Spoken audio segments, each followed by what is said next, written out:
Okay, Houston, we've had a problem here. This is Houston. Say again, please. Houston, we've had a problem. Do you realize that earthquakes teach us so much about the interior structure of the Earth? Really? So you might have wondered, you've seen these pictures of the interior part of the Earth and you said, what's on the inside of the Earth?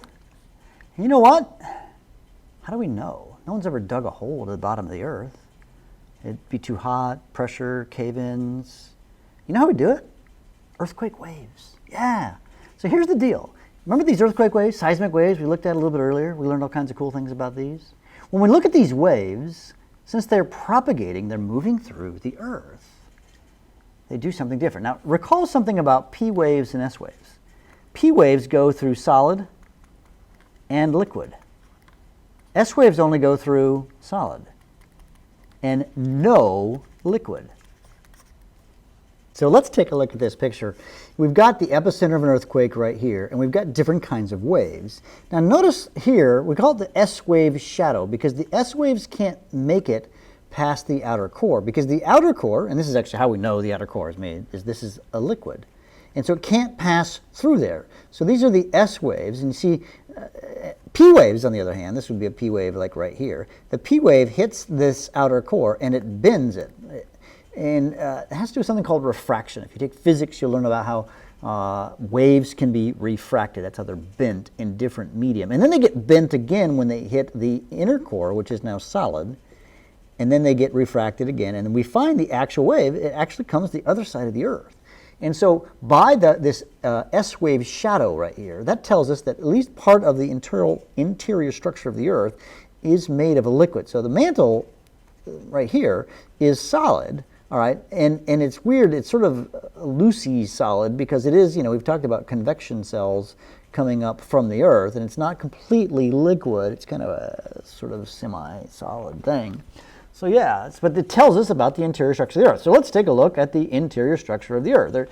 In the interior of the Earth, we have, of course, the crust, and then the upper mantle, the lower mantle, the outer core, and the inner core. And the key thing I want you to understand, folks, is in the upper mantle, it's a solid. And this is also a solid, but this is solid-ish, let's call that.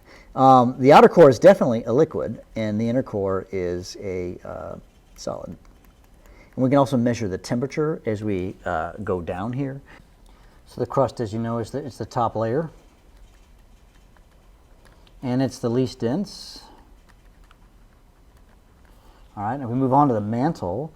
Now the mantle, I've got my notes here. You may want to check out your textbook. It's got some interesting parts about the mantle and what it is. It has different strengths in its what do you call it? Of the rocks that are in it. When we move to the outer core, a couple of interesting things about this. It's important that we talked about this earlier. It's a liquid. So that's important. It's a liquid. And it's mainly made up of nickel and iron. So liquid, nickel, and iron.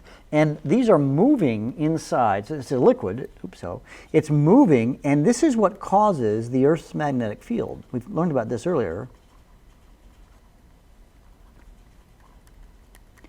We talked about plate tectonics. So, if you take a compass and you point it north, or stick it out, it points north. That's because the outer core has movement of these metallic nickel and iron in the inner or the outer core, and that's what's causing the magnetic field of the Earth. And then the inner core is mainly made up of just simply iron. It's just made of iron. It's super hot, but it's a solid.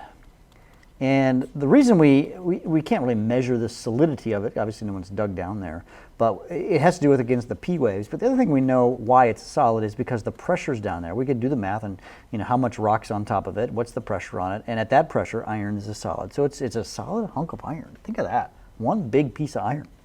And it's crazy deep. I'm looking at the data. It's 754-mile radius. So right, that's 750 miles. That's like, I don't know,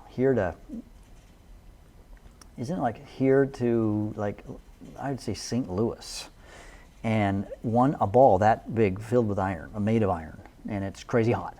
So there you have it. We don't have a problem, folks. We've been learning about earthquakes, and then what earthquakes can teach us, which we just learned about, is awesome, because Houston, we don't have a problem.